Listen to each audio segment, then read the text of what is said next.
एक बात नहीं समझ पा रहा हूँ कि पहले की सरकार के समय 1962, 1965, 1972 की भीषण लड़ाइयाँ हुई। देश पोलियो, प्लेग, हैजा, टीबी जैसी भयंकर महामारी की चपेट में आया, लेकिन सभी का मुफ्त में इलाज हुआ। मुफ्त में पूरे देश का टीकाकरण हुआ। लोगों ने उन सरकारों पर खरबों के घोटाले के आरोप लगाए। कहा गया कि काला धन विदेशों में भेजा गया।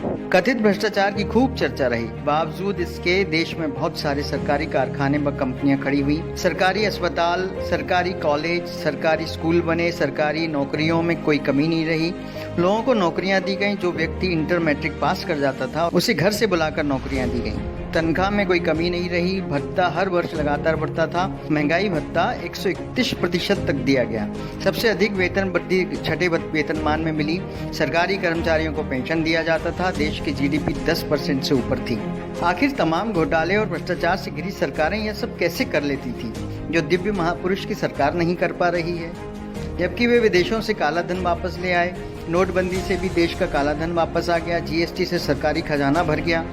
आपातकालीन परिस्थितियों के लिए रिजर्व बैंक में जमा पैसा निकाल लिया गया। फिर पता नहीं क्यों 18-18 घंटे काम करने वाले प्रधानमंत्री के सामने सरकारी संपत्तियां बिक गईं और दिव्य महापुरुष की सरकार नौकरियां, वेतन भत्ते, पेंशन नहीं देकर किसान, मजदूर और आम नागरिकों को सिर्फ टेंशन ही दे रही है। कोई युद्ध नहीं हुआ। जीडीपी माइनस में चल रही है। सभी की नौकरियां चली गईं। फिर भी साहब ने सभी एनजीओ, उद्योगपतियों और देश के नागरिकों से पीएम केयर फंड में पैसा जमा करवा लिया। उस पैसे से क्या कार्य हुआ, किसी को नहीं पता। देश में बड़ी अजीब स्थिति बनी है। अगर कोई सवाल कर रहा है तो उसको पाकिस्तानी या देशद्रोही बोला जा रहा है। मेरे ख्याल से उन युवाओं को तो अब कम से कम अब जाग जाना चाहिए जो पढ़े लिखे होने का दम्भ भरते हैं।